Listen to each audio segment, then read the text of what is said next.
পৰীক্ষাৰ ৰিজাল্ট দিলে এতিয়া টিভিত কি ওলাই কোন মন্ত্ৰীৰ খুলখালিয়েক তাৰ নাম নোলাই কোন অফিচাৰৰ খুলখালিয়েক তাৰ নাম নোলাই ৰিজাল্ট দিলে ওলাই যে ই অমুক গাঁৱৰ তৰকাৰী বেপাৰী ছোৱালী ই অমুক গাঁৱৰ খেতিয়কৰ ল'ৰা ই অমুক গাঁৱৰ ৰিক্সা চালকৰ ল'ৰা ই অমুক গাঁৱৰ ঠেলা চালকৰ ল'ৰা মন্ত্ৰীৰ খুলখালিয়েকৰ পৰা অসমখনক আমি তৰকাৰী বেপাৰী ল'ৰালৈকে আমি ৰূপান্তৰ কৰিলো মুখ্যমন্ত্ৰীয়েতো আত্মসহায়ক গোটত 10,000 টকা দিম বুলি কৈছিল এতিয়ালৈকে টকাটো অহা নাই হেতু চিন্তা কৰে নে নকৰে হেতু মাজে মাজে চিন্তা আহি থাকে হয় নে নহয় এতিয়া আপোনালোকে মনত কৰক যে মই যি কৈছো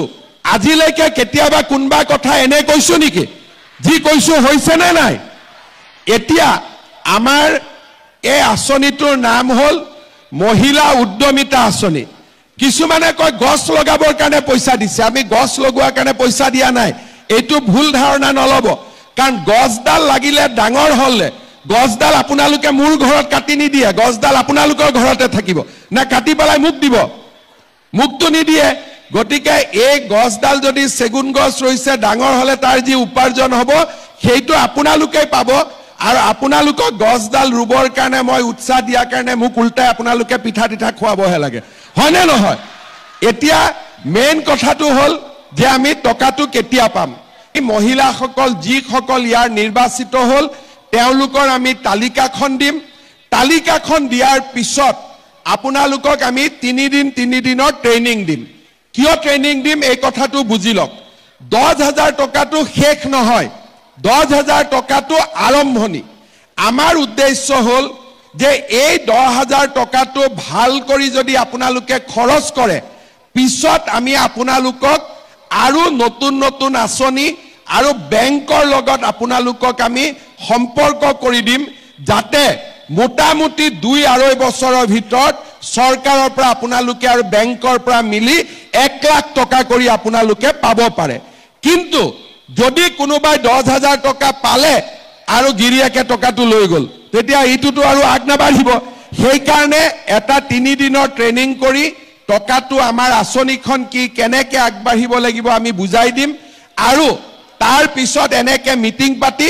আপোনালোকক মই আহি টকাটো দি দিম টকাটো 100% পাবই খালি অকনমান অপেক্ষা কৰক অপেক্ষাৰ ফলটো মিঠা হয় হয় না নহয় আৰু মহিলাসকলে নিজে গম পায় আমি আপোনালোকে যেতে আমাক জন্ম দিছিল এদিনতে জন্ম দিছিল না 10 মাহ 10 দিন পেটত ৰাখি জন্ম দিছিল নে এদিনতে জন্ম দিছিল অকনমান ধৈৰ্য সকলোতে লাগে সৃষ্টিটো জন্ম লাগে আৰু পালনটো ধৈৰ্য লাগে হয় না নহয় গতিকে আপোনালোকৰ এই কামটো চলি আছে একেবাৰে টেনচন নলব 10,000 টকা আপোনালোকে 100% পাবই কিন্তু 10,000তকৈ আৰু কেনেকৈ বেছি পায় মই সেইটোহে চিন্তা কৰি আছো যাতে আগত গৈ আমি আৰু বেছিকৈ আপোনালোকক সহায় কৰিব পাৰো ইয়াৰ পিছত ইলেকশ্যনৰ সময়ত মই কি কৈছিলো যে আমি নিযুত মইনা আঁচনি দিম যি ছোৱালী কলেজত পঢ়ে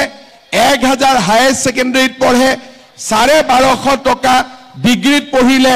2,500 টকা পোষ্ট গ্ৰেজুৱেটত পঢ়িলে সেই আঁচনিও মই যেনেকৈ কথা দিছিলো আজিকালি বেংকত 10 তাৰিখে আমাৰ ছোৱালী সকলেও এই আঁচনি পায় এতিয়া মোক লৰাবিলাকে কৈ আছে যে মামা আমাৰ কাৰণেও কিবা এটা কৰক এইবাৰ বাজেটত লৰাবিলাকৰ কাৰণেও মই ভাল স্কিম এটা দি আছো যাতে ছোৱালীৰ লগতে লৰাবিলাকো যাতে তেওঁলোকে আগবাঢ়ি যাব পাৰে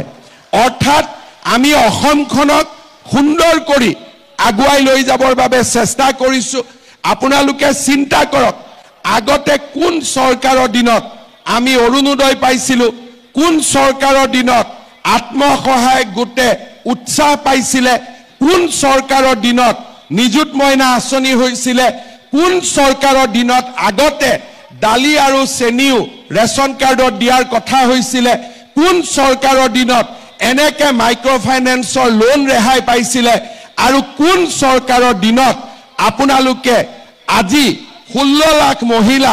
ঋণৰ পৰা মুক্ত হ'ব পাৰিছিলে বা কোন চৰকাৰৰ দিনত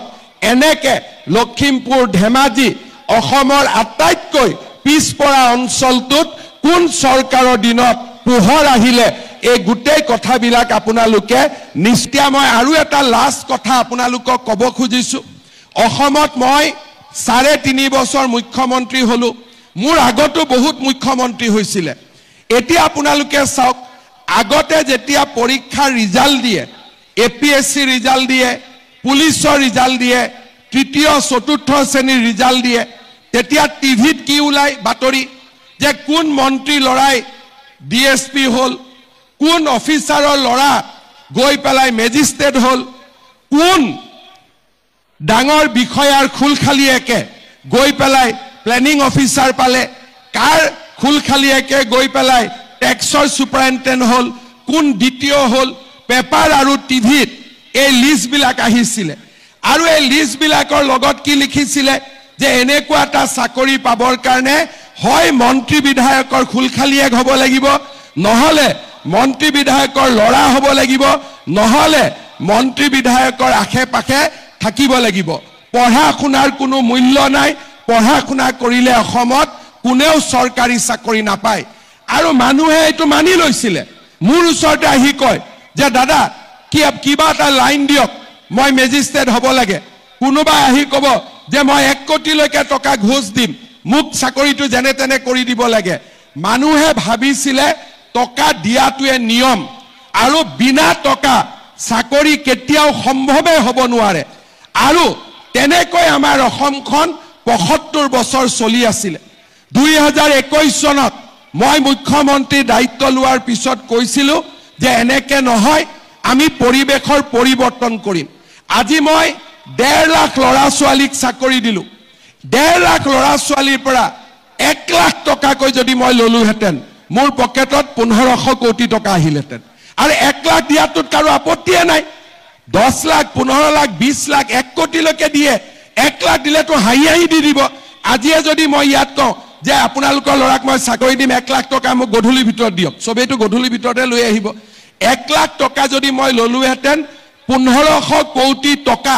মোৰ ঘৰত গলহেতেন কংগ্ৰেছ দলে কয় যে মই দুৰ্নীতি কৰো আৰে দুৰ্নীতি যদি কৰিলুহেতেন 1500 কোটি টকাটো মোৰে পকেটত আহিলেতেন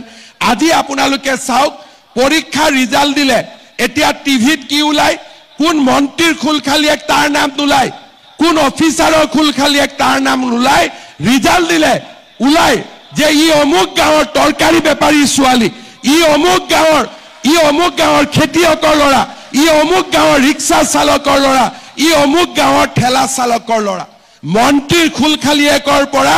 অসমখনক আমি তৰকাৰী বেপাৰী লৰালৈকে আমি ৰূপান্তৰ কৰিলো আৰু এইটোৱে হৈছে আমাৰ জীৱনৰ আটাইতকৈ ডাঙৰ সফলতা ইয়াৰ ফলত কি হৈছে